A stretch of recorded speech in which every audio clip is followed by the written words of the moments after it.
Bismillahirrahmanirrahim. Assalamualaikum warahmatullahi wabarakatuh. Alhamdulillah wassalatu wassalamu ala Rasulillah Sayyidina wa Maulana Muhammad ibni Abdillah wa ala alihi wa sahbihi wa man tabi'ahu wa mawalah.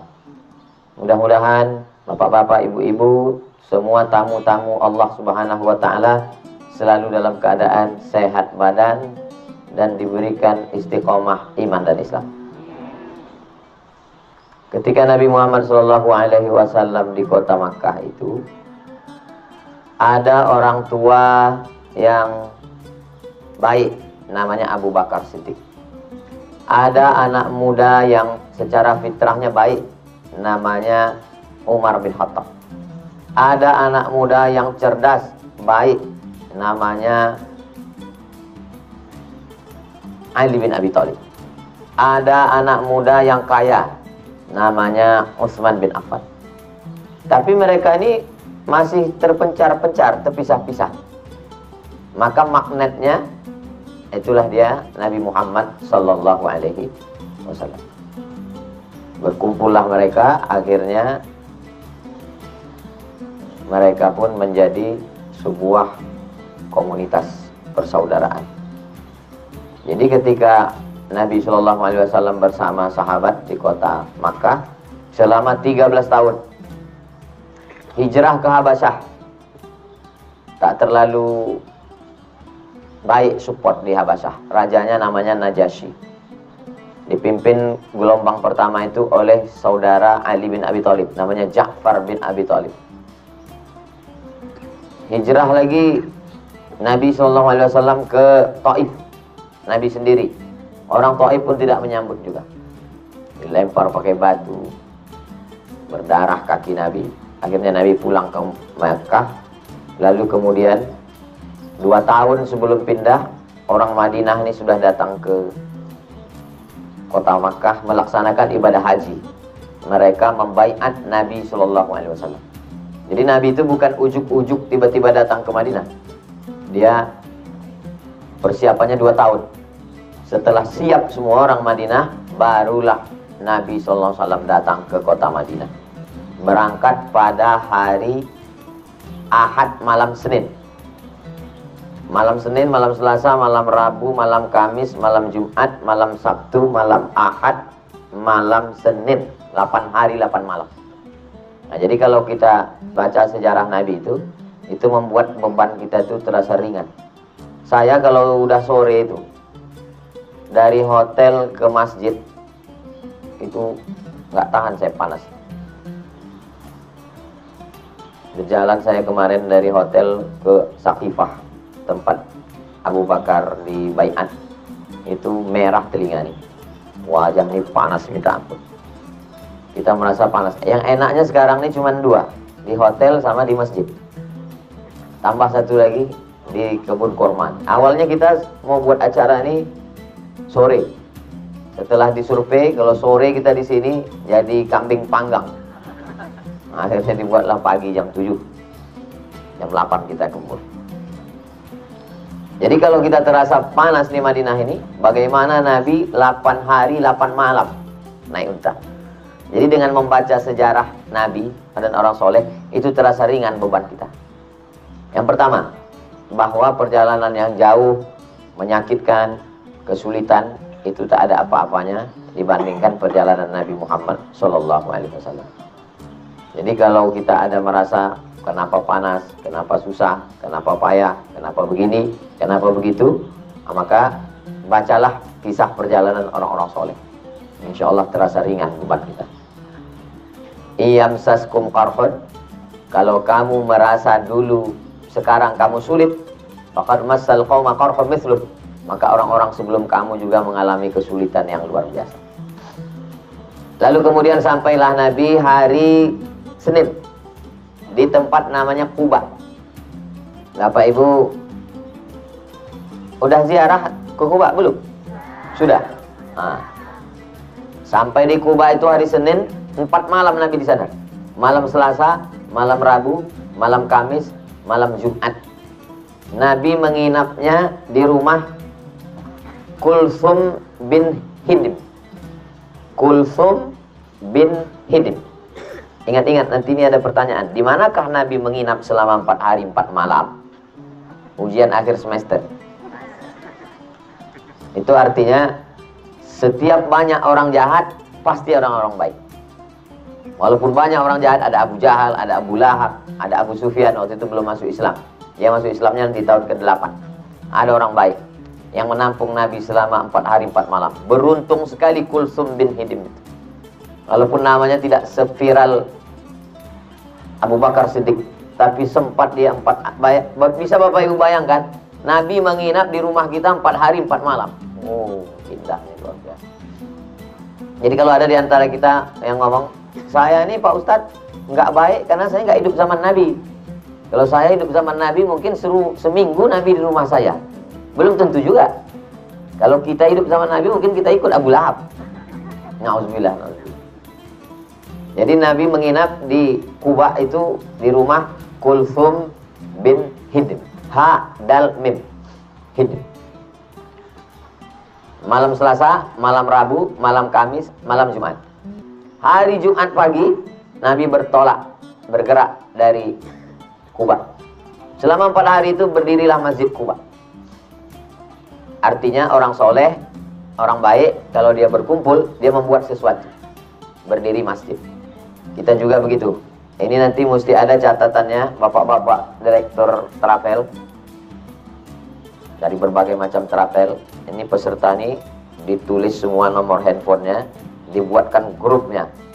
Grup alumni umroh bersama UAS 2023. Mau 2024 aja, mau cepat aja. 2023 bulan Oktober. Nah, jadi ada grupnya, ada adminnya, sehingga membuat sesuatu.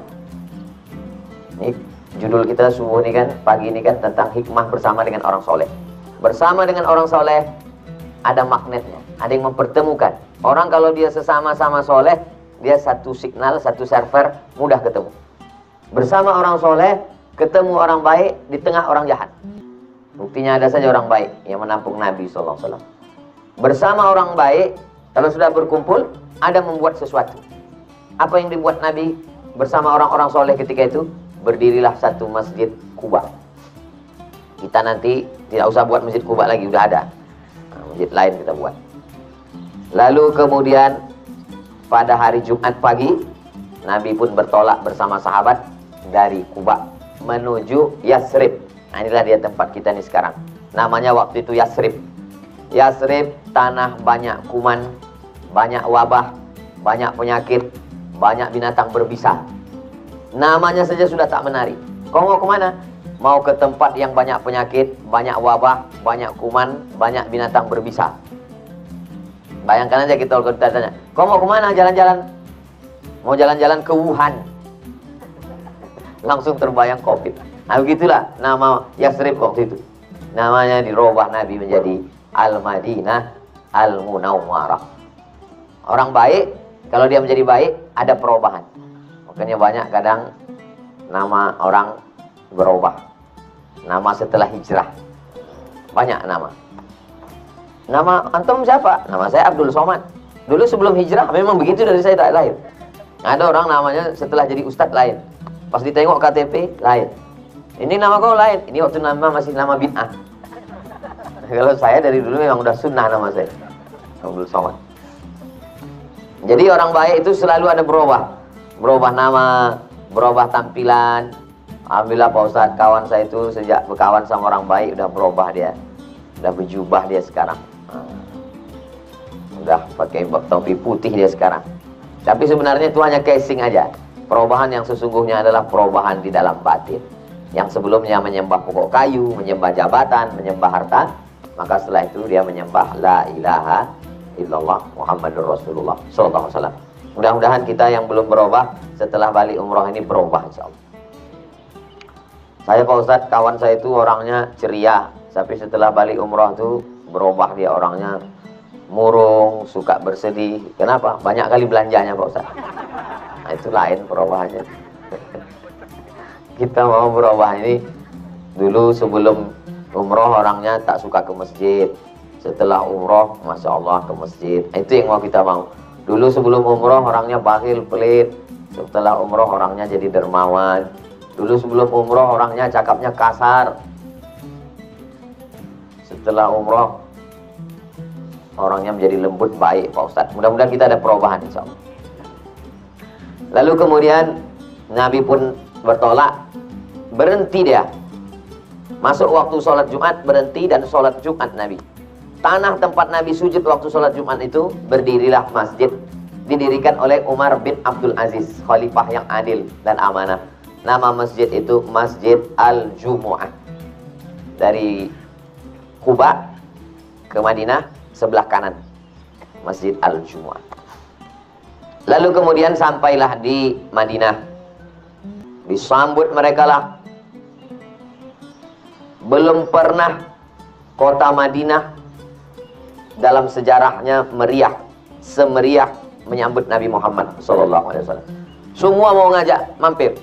Ayo ke rumah saya, yang satu mengatakan ayo ke rumah saya, yang satu mengatakan ayo ke rumah saya. Nabi kalau mampir ke rumah ini, nanti yang ini tersinggung. Lalu apa kata Nabi? Da'aha fa innaha ma'muratun. Biarkan onta saya ini berjalan. Karena dia ini diperintahkan Allah Subhanahu wa taala. Di mana nanti dia berhenti, di situ saya turun. Saya kalau tausiah ke Sulawesi, tausiah ke Kalimantan, tausiah ke Jawa, semua jamaah ngajak mampir. Kalau saya mampir satu, jadi bagaimana supaya orang nggak marah sama Ustaz? Saya bilang, saya serahkan aja ke panitia. Nabi SAW, dia bilang, da'ha, biarkanlah unta ini nanti di mana berhenti. Berhentilah unta itu di rumah seorang, namanya Abu Ayyub Al-Ansari. Di rumah Abu Ayyub Al-Ansari itulah Nabi SAW tinggal selama 7 bulan. Lebih hebat daripada Kulsum. Lalu kemudian ada tanah. Tanah ini milik 2 orang anak yatim. Dibeli Nabi tanah itu. Dibeli Nabi tanah itu pakai duit Nabi. Diwakafkan Nabi. Itulah dia tapak Masjid Nabawi sekarang. Panjangnya dari kamar rumah Nabi ke mimbar 22 meter. Dari kamar Nabi ke mimbar 22 meter. Ke belakang 15 meter. Disitulah didirikan Nabi Masjid Nabawi. Lantainya pasir. Tiangnya batang korma. Nah, batang korma ini disusun. Lalu kemudian atapnya pelepah korma. Daun-daun korma dianyam. Jadi atapnya. Dindingnya tanah liat yang tidak dibakar. Karena sini jarang hujan. Tanah liat yang dijemur kering disusun-susun. Panjang umur sehat badan, mudah-mudahan ada di antara kita nih yang membuat replika Masjid Nabawi itu nanti. 15 meter kali 20, 22 panjang, 15 ke belakang, batang kurma. Kalau payah nyari batang kurma, batang sawit aja dulu. Habis itu atapnya pelepah kurma, daunnya dianyam, lantainya pasir. Bentuknya hanya 4 persegi saja, 4 petak. Di samping itu kamar Nabi bersama Sayyidatuna Aisyah.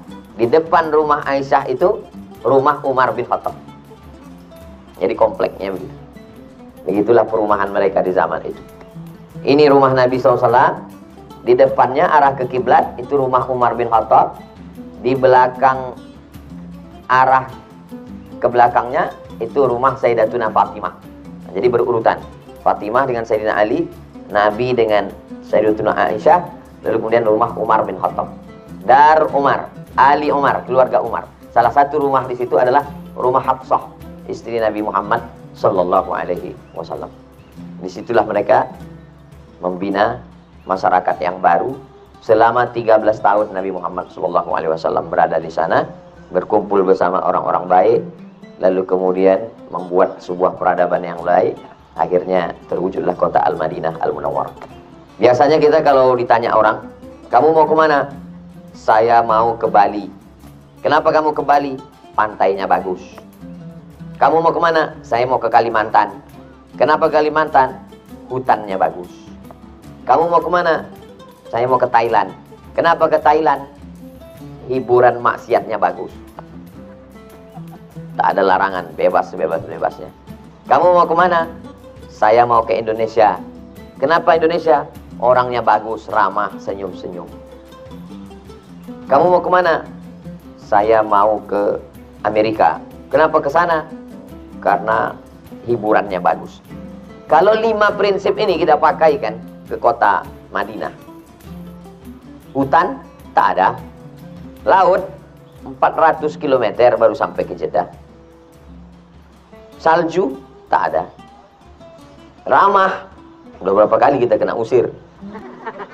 Kalau dibilang ramah, saya pun subuh tadi kena halau dari Raudhah. Jadi apalah yang kita cari kemarin? Cuacanya dinginnya menggigil minta ampun. Sekali panas telinga kita merah, panas minta ampun.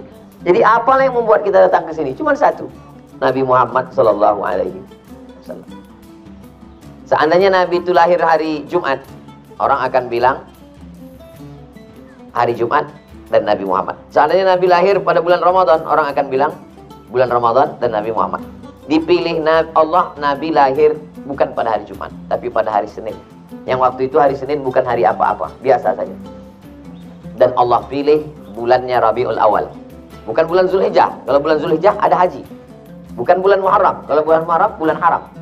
Bukan bulan Ramadan. Kalau bulan Ramadan memang bulan mulia. Dipilih bulan yang tak ada kemuliaan, bulan Rabiul Awal. Allah ingin menunjukkan dengan adanya Nabi Muhammad, Rabiul Awal jadi mulia. Dengan adanya Nabi Muhammad, hari Senin menjadi mulia. Begitu juga dengan Madinah ini. Salju tak ada, laut tak ada, hutan tak ada, keramahan tak ada. Tapi dengan adanya Nabi Muhammad SAW, berkumpullah berjuta-juta manusia datang hanya karena Sayyidina Muhammad Sallallahu Alaihi Wasallam. Kira-kira yang saya ngomong, yang saya cakapkan ini betul apa tak betul? Itu analisa saya. Mana tahu ada di antara ibu mengatakan, enggak Pak Ustaz, saya suka panas ini. Kalau saya umroh bulan Februari, enak memang. Kalau kemarin ini pas musim panas, nggak tahan kita berkaos-kaos, baju 3 lapis. Pas sekarang enaknya musim dingin memang. Kalau dingin bisa kita pakai jaket. Kalau panas nih apa yang mau dipakai? Memang manusia selalu begitu. Pokoknya mau berangkat bulan apa aja, nikmati aja. Pas lagi panas nikmati, pas lagi dingin nikmati. Mudah-mudahan kita termasuk orang yang menikmati. Bukan panasnya, bukan dinginnya, tapi kita bersama siapa? Dan kita insya Allah bersama Nabi Muhammad Sallallahu Alaihi Wasallam. Jadi magnet Nabi Muhammad Sallallahu Alaihi Wasallam itulah yang dibagi-bagikan kepada wali-wali Allah. Ada wali ini dapat sekian persen, ada orang soleh ini dapat sekian persen. Jadi kalau cinta kita ke orang itu hanya dapat pancaran saja dari kecintaan kepada Nabi SAW. Jadi kalau diibaratkan cinta itu seperti air galon, Nabi Muhammad itu 1 galonnya. Lalu kemudian ibu dapat 1 gelas, bapak dapat 1 sendok. Kenapa ibu lebih banyak? Memang begitu, mereka selalu suka lebih banyak. Bapak dapat. Jadi kalau ada orang lebih dicintai, kenapa ini lebih dicintai? Itu karena kemuliaan Nabi Muhammad SAW. Bukan karena dirinya, bukan karena dia. Kita ini tak ada apa-apa, tapi karena Nabi Muhammad. Ketika orang mencintai Nabi Muhammad, maka Allah Subhanahu wa Ta'ala meletakkan cintanya ke hati orang itu. Lalu Allah memanggil malaikat Jibril. Kata Nabi, kata Allah, wahai Jibril, aku cinta kepada si fulan. Bagi tahu kepada seluruh makhluk di langit, malaikat-malaikat, aku mencintainya. Dan buat seluruh umat manusia cinta juga kepada dia. Nah, jadi kalau ada kita tengok. Dan orang ramai itu belum tentu tanda cinta. Jangan nanti pas nengok orang ramai, Ustaz Somad kalau tabligh akbar ramai, berarti dia dicintai Allah. Nah, kalau standarnya ramai, berarti Michael Jackson dicintai Allah. Penyanyi dangdut berarti dicintai Allah. Jadi ramai itu bukan jadi standar. Standar itu adalah karena keimanan. Kalau makin ramai makin taat beribadah, makin ramai makin istiqomah, makin ramai makin taat. Mudah-mudahan ramainya kita ini makin taat dan makin istiqomah insyaallah. Banyak juga ramai tapi makin lalai dari Allah. Itu bukan cinta karena Allah dan bukan pancaran cinta dari Nabi Muhammad Sallallahu Alaihi Wasallam. Jadi kita berusaha untuk menjadi soleh. Selesai berwudu minta jadi orang soleh. Allahumma ja'alni minat tawabin wa ja'alni minal mutatahhirin wa ja'alni min ibadikas soleh. Dalam sholat salamnya untuk orang soleh. Assalamualaikum ayuhan nabi wa rahmatullahi wa barakatuh. Wassalamu alaina wa ala ibadillahis soleh. Minta anak yang soleh. Rabbi habli minas soleh. Jadi kita ini sebenarnya ingin menjadi orang soleh. Maka datang kita ke tempat induknya orang soleh. Induknya orang soleh itu Nabi Muhammad SAW. tempatnya orang soleh. Tempatnya itu Al-Madinah Al-Munawwarah, bersama dengan orang soleh. Orang yang soleh itu adalah umatnya Nabi Muhammad SAW. Setelah pulang, mudah-mudahan kita semuanya membawa kesolehan-kesolehan itu. Jangan soleh pribadi. Kalau soleh pribadi, pas saya bilang mudah-mudahan kita mendapatkan soleh, ibu-ibu ada yang bilang diam aja. Kenapa dia tidak mengaminkan? Rupanya nama suaminya Pak Soleh. Dia udah dapat. Jadi kita mau jangan soleh pribadi. Yang penting saya udah ke masjid, yang penting saya sudah zikir. Enggak, kita soleh mengajak. Sebagaimana kita soleh ketika di Madinah ini. Kalau berangkat sama-sama, ramai-ramai. Ada juga kawan ini pas giliran ke masjid ramai-ramai, pas makan sendiri. Ustadz ini menyindir nih, Mbak. Saya Ustadz yang tak pandai sindir menyindir. Cerita aja. Pas sholat sama-sama, itikaf sama-sama, ke Taman Raudhah sama-sama, mati sendiri-sendiri. Tapi insya Allah, walaupun mati sendiri, doanya Al-Fatihahnya tetap mengirimkan bersama dengan kita insya Allah. Karena mati tak bisa di-request. Jadi kita ingin selalu menjadi orang soleh. Ada amal pokok. Nah, ini ada amal pokok, yang lain itu amal sunat. Ustadz, kalau saya masuk ke Masjid Nabawi ini, apalah yang saya lakukan? Banyak orang yang bingung mau buat apa. Jadi ada amal pokok. Amal pokoknya, pertama masuk tahiyatul masjid. Habis tahiyatul masjid, sholat sunat wudu. Habis sholat sunat wudu, sholat sunat taubat. Habis sholat sunat taubat, sholat sunat tahajud. Habis sholat sunat tahajud, sholat sunat hajat. Habis sholat sunat hajat, sholat sunat witir. Habis itu zikir, zikirnya 3. Istighfar 100, sholawat 100, la ilaha illallah 100. Itu amal pokok. Adapun yang masuknya jam 2, jam 3, jam 4, masih banyak waktu kosong, silakan isi dengan amal-amal yang lain, itu amal tambahan. Mau baca Yasin, mau baca 1 juz, mau baca Qul Huwallah 100 kali, mau baca Fatihah 100 kali, itu amal tambahan. Yang penting amal pokoknya dulu. Ibarat masak, masak itu ada pokoknya. Ada cabai, ada bawang, ada tomat, itu pokoknya. Yang lain-lain, jangan sampai kita tengok cabai tak ada, bawang tak ada, tomatnya tak ada, isinya Ajinomoto aja semua. Ada amal pokoknya. Nah, itu amal pokok. Karena kita masih ada beberapa hari lagi. Hari ini hari Sabtu, besok hari Ahad, hari Senin sesuai dengan terapel masing-masing. Saya hari Senin berangkat menuju Makkah Al-Mukarramah. Jadi saya masih ada 3 hari lagi. Hari Sabtu, hari Ahad, hari Senin. Jadi insya Allah setelah bertemu orang-orang soleh ini ada perubahan.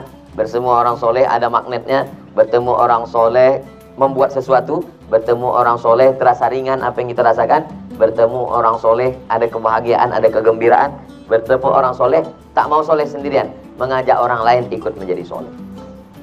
Inilah yang sedang kita lakukan ini sekarang.